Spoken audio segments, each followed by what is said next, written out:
اب اس قسم کے مسائل کی بھی معلومات حاصل کرنی چاہیے۔ شریعت کہتی ہے کہ علم حاصل کرو، ایسا نہ ہو کہ کنایا میں طلاق ہو جائے، جنہیں پتہ بھی نہ ہو اور وہ ساتھ رہ رہے ہوں۔ اور آج تو یہ حالات ہیں کہ زبان سے طلاق کہہ دیتے ہیں، طلاق ہو بھی جاتی ہے، پتہ بھی ہے دونوں کو، مگر بدنامی ہو جائے گی۔ اسی وجہ سے میاں بیوی اکٹھے رہ رہے ہوتے ہیں، ایک گھر میں ایک کمرے میں تو یہ زنا کر رہے ہیں۔ قربان جائے اس سچے نبی کی مبارک زبان پر آج سے 1400 سال پہلے خبردار کر دیا تھا کہ قرب قیامت میں لوگ اپنی بیویوں سے زنا کریں گے۔ ناظرین، صحیح بخاری کی ایک حدیث کے مطابق قرب قیامت کی ایک نشانی یہ بھی ہے کہ اقتدار غلط لوگوں کے ہاتھ میں دے دیا جائے گا۔ علماء کرام اس نشانی کے متعلق بھی کہتے ہیں کہ آج دنیا بھر کے ممالک کے حکمرانوں کی طرف دیکھیں تو صاف پتہ چلتا ہے کہ یہ نشانی بھی پوری ہو چکی ہے۔ صحیح بخاری میں ایک اور نشانی بتائی گئی ہے کہ قیامت سے قبل لوگ بلند ترین عمارتیں بنانے کی کوشش کریں گے۔ آج ہم دیکھتے ہیں کہ وہی دور شروع ہو چکا ہے۔ دنیا بھر میں بلند و بالا عمارتیں کھڑی ہو چکی ہیں، اور جس ملک میں سب سے بلند ترین عمارت موجود ہو، وہاں کے حکمران اور شہری اسے فخر کا سبب گرا دیتے ہیں۔ ان جیسی دیگر کئی نشانیوں کے متعلق بھی علماء کا کہنا ہے کہ وہ پوری ہو چکی ہیں، اور اب امام مہدی کا ظہور اور قیامت قریب تر آ چکی ہے۔ اللہ کے رسول صلی اللہ علیہ وآلہ وسلم نے قیامت کی نشانی بتلاتے ہوئے فرمایا کہ اونٹوں اور بکریوں کو چرانے والے جو برہنہ بدن اور ننگے پاؤں ہوں گے، وہ ایک دوسرے سے مقابلہ کرتے ہوئے لمبی لمبی عمارتیں بنوائیں گے اور فخر کریں گے۔ ریاض شہر میں عمارتوں کا یہ مقابلہ آج اپنے عروج پر پہنچ گیا۔ دبئی میں برج خلیفہ کی عمارت دنیا کی سب سے اونچی عمارت بن گئی، تو ساتھ ہی شہزادہ ولید بن طلال نے جدہ میں اس سے بھی بڑی عمارت بنانے کا اعلان کر دیا ہے، جو دھڑا دھڑ بنتی چلی جا رہی ہے۔ عرب کی عمارتیں سارے جہان سے اونچی ہو چکی ہیں۔ عرض کرنے کا مقصد صرف یہ ہے کہ پیارے رسول حضرت محمد صلی اللہ علیہ وآلہ وسلم نے جو فرمایا وہ پورا ہو چکا ہے، اور پیشن گوئی پوری ہو گئی ہے، اپنے نقطۂ کمال کو پہنچ چکی ہے۔ عرب کا سب سے زیادہ تیل خریداری کرنے والے امریکہ نے صدام کو ختم کر کے تیل کی دولت سے سیراب ملک عراق کے کنووں پر قبضہ جما لیا ہے، اور لاکھوں بیرل مفت وصول کر رہا ہے۔ تو پھر تیل کی گرتی مانگ نے تیل کی قیمتوں کو نچلی سطح پر پہنچا دیا ہے، جس سے عرب ممالک کا سنہرا دور خاتمے کے قریب ہے۔ اب سوال یہ پیدا ہوتا ہے کہ اس کے بعد کیا ہوگا؟ اللہ کے رسول محمد صلی اللہ علیہ وآلہ وسلم کی ایک اور حدیث ہے کہ قیامت سے پہلے سرزمین عرب دوبارہ سرسبز و شاداب ہو جائے گی۔ سعودیہ عرب اور امارات میں بارشیں شروع ہو چکی ہیں، مکہ اور جدہ میں سیلاب آ چکے ہیں۔ عرب سرزمین جیسے پہلے ہی جدید ٹیکنالوجی کا استعمال کر کے سرسبز بنانے کی کوشش کی گئی، وہ قدرتی موسم کی وجہ سے بھی سرسبز بنتی جا رہی ہے۔ سعودی عرب گندم میں پہلے ہی خود کفیل ہو چکا ہے، اب وہاں خشک پہاڑوں پر بارشوں کی وجہ سے سبزہ اگنا شروع ہو چکا ہے، پہاڑ سرسبز ہونا شروع ہو گئے ہیں۔ بارشوں کی وجہ سے آخرکار حکومت کو ڈیم بنانا ہوگا، جس سے پانی کی نہریں نکلیں گی، ہریالی ہوگی، سبزہ مزید ہوگا، فصلیں اگ آئیں گی۔ یوں یہ پیشن گوئی بھی اپنی تکمیلی مراحل سے گزرنے جا رہی ہے، اور جو حضور صلی اللہ علیہ وآلہ وسلم نے فرمایا اسے ہم اپنی آنکھوں سے دیکھنے جا رہے ہیں۔ اگر احادیث میں غور کریں تو مشرق وسطیٰ کے زوال کا آغاز ملک شام سے شروع ہوا، لیکن شاید عرب حکمران یا تو یہود و نصارہ کی چال سمجھ نہ سکے یا بے رخی اختیار کی، لیکن وجہ جو بھی ہو، آپ صلی اللہ علیہ وسلم کی بتائی ہوئی علامات کو تو ظاہر ہونا ہی تھا۔ چنانچہ حدیث پاک کا ارشاد ہے، رسول اللہ صلی اللہ علیہ وآلہ وسلم نے فرمایا، جب اہل شام تباہی و بربادی کا شکار ہو جائیں گے تو پھر تم میں کوئی خیر باقی نہ رہے گی۔ ناظرین، یاد رکھیں، احادیث مبارکہ کی روح سے شام و اہل شام سے امت مسلمہ کا مستقبل وابستہ ہے۔ اگر ملک شام ایسے ہی برباد ہوتا رہا تو پوری امت مسلمہ کی بھی خیر نہیں۔ ویسے تو 90% برباد ہو چکا ہے، اب جبکہ 5 سالہ خون ریزی میں 8 لاکھ بے گناہ بوڑھے، عورتیں اور بچے شہید ہوئے، اور لاتعداد دوسرے ملک کی سرحدوں پر زندگی کی بھیک مانگتے ہوئے شہید ہو رہے ہیں، اور اتنے ہی تعداد میں زخمی یا معذور ہو چکے ہیں۔ لہٰذا شام مکمل تباہی کے بعد اب نزا کی حالت میں ہے۔ اس حدیث کے حساب سے عرب ممالک کے سنہرے دور کے خاتمے کی اہم وجہ ملک شام کے موجودہ حالات ہیں۔ گویا نبی صلی اللہ علیہ وآلہ وسلم کی ایک اور پیشن گوئی کی علامت ظاہر ہو رہی ہے یا ہو چکی ہے۔ یاد رکھیں کہ ملک شام کے متعلق اسرائیل، روس، امریکہ جو بھی یہاں جھوٹے بہانے بناتے ہیں، لیکن ان سب کا اصل ہدف جزیرۃ العرب ہے، کیونکہ کفار کا یہ عقیدہ ہے کہ دجال مسیح ہے۔ اس وجہ سے یہ لوگ دجال کے انتظامات مکمل کر رہے ہیں، جس کے لیے عرب ممالک میں عدم استحکام پیدا کرنا ہے، کیونکہ ملک شام پر یہود و نصارہ قبضہ کرنا چاہتے ہیں اور یہ ہو کر رہے گا۔ حضرت امام مہدی علیہ السلام کے ظہور سے قبل چنانچہ کتاب میں ہے کہ آخری زمانے میں جب مسلمان ہر طرف سے مغلوب ہو جائیں گے، مسلسل جنگیں ہوں گی، شام میں بھی عیسائیوں کی حکومت قائم ہو جائے گی۔ اسی طرح قیامت سے متعلق ہمیں یہ خبر ملتی ہے کہ قیامت سے پہلے حضور صلی اللہ علیہ وآلہ وسلم کی امت میں 30 بڑے کذاب اور دجال آئیں گے۔ ہر ایک نبوت کا دعویٰ کرے گا، حالانکہ حضور اکرم صلی اللہ علیہ وآلہ وسلم آخری نبی ہیں۔ آپ صلی اللہ علیہ وآلہ وسلم کے بعد کوئی نبی نہیں آئے گا۔ قیامت کی نشانیوں میں سے ایک نشانی یہ بھی بیان ہوئی ہے کہ عراق کا مشہور دریائے فرات سونے کا ایک پہاڑ یا سونے کا ایک خزانہ ظاہر کرے گا جس پر لوگ لڑیں گے۔ چنانچہ اس لڑائی میں ہر 100 میں سے 99 لوگ قتل ہو جائیں گے۔ ممکن ہے سونے کے پہاڑ یا سونے کے خزانے سے مراد عراق کا تیل ہو۔ جب یہ علامتیں ظاہر ہوں گی تو سخت قسم کا عذاب شروع ہوگا۔ اس میں سرخ آندھیاں آئیں گی، آسمان سے پتھر برسیں گے، کچھ لوگ زمین میں دھسا دیے جائیں گے، لوگوں کی شکلیں مسخ ہو جائیں گی، پھر پے در پے کئی نشانیاں ظاہر ہوں گی۔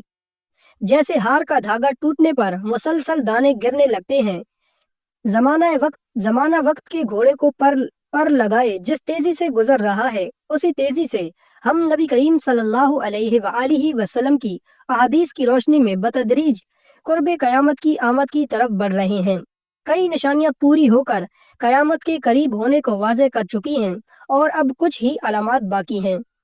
دجال ایسا خطرناک اور عظیم فتنہ ہے کہ تمام انبیاء نے اپنی امتوں کو اس کے متعلق آگاہ کیا ہے۔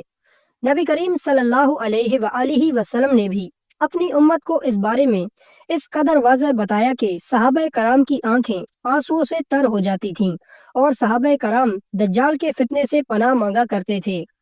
احادیث کی روشنی میں علماء کرام نے دجال کے خروج سے قبل کی جو نشانیاں بتلائی ہیں، ان کے مطابق گھروں میں ناچ گانا عام ہو جائے گا۔ آج کل ڈش ٹی وی، کمپیوٹرز اور موبائل کے ذریعے یہ سب کچھ ہو رہا ہے۔ اونچے اونچے اور پختہ گھروں کی تعمیر کی خواہش ہوگی۔ آج کل غریب سے غریب تر لوگوں کے بھی پکے مکان سب کے سامنے ہیں۔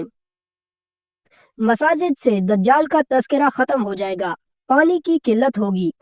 اس کی سب سے بڑی مثال ان دنوں ہمارا وطن عزیز ہے۔ دجال کے خروج کے بعد اس کی حیران کن طاقتوں کے بارے میں بھی مختلف آراء ہیں، مگر قابل غور اور دلچسپ بات یہ ہے کہ قدرت کی جانب سے اس کو عطا کی گئی طاقتوں کے حوالے سے یہودی قوم بڑی تیزی کے ساتھ تجربات میں مصروف ہے۔ روایات میں ہے کہ وہ بارش برسانے پر قدرت رکھتا ہوگا۔ مصنوعی بارش برسانے کا تجربہ کیا جا چکا ہے۔ بتایا جاتا ہے کہ وہ زمین کو تہ و بالا کرنے کی قدرت رکھتا ہوگا۔ الاسکا میں لگائے گئے پروگرام ہارپ کو کون نہیں جانتا، جس کے تحت دنیا میں کہیں بھی مصنوعی طور پر زلزلے، سیلاب اور سونامی لائے جا سکتے ہیں۔ قیامت کی نشانیوں کے مطابق دجال کو حضرت عیسیٰ علیہ السلام فلسطین کے علاقے میں قتل کریں گے۔ یہودی اس مقام پر اپنے مسیحا کو فرار کروانے کے لیے ایئرپورٹ تیار کرا چکے ہیں۔ دنیا کا انتہائی تیز رفتار طیارہ موجود ہے جس پر FIR یعنی کافر درج ہے کہ دجال کے ماتھے پر بھی کافر لکھا ہوگا۔ قیامت کی نشانیوں میں یہودیوں کو پناہ دینے والے درخت غرقت کا ذکر بھی ہے۔ آخری جنگ میں جب یہودی مسلمانوں سے چھپنے کے لیے پتھروں درختوں کی اوٹ لیں گے تو سوائے غرقت کے تمام چیزیں مسلمانوں کو اپنے پیچھے یہودیوں کی موجودگی کا پتہ دیں گی، اور معروف ملکی و غیر ملکی ویب سائٹس کے مطابق یہودی غرقت کے باغات تیزی سے لگا رہے ہیں۔ آخری زمانے میں جب مسلمان ہر طرف سے مغلوب ہو جائیں گے، مسلسل جنگیں ہوں گی، شام میں بھی عیسائیوں کی حکومت قائم ہو جائے گی۔ علماء کرام بتاتے ہیں کہ مسلم ممالک کی اکثریت باقی نہ رہیں گے، ہر جگہ کفار کے مظالم بڑھ جائیں گے، امت خانہ جنگی کا شکار رہے گی۔ عرب خلیجی ممالک، سعودی عرب وغیرہ میں بھی مسلمانوں کی باقاعدہ شان و شوکت والی حکومت نہیں رہے گی۔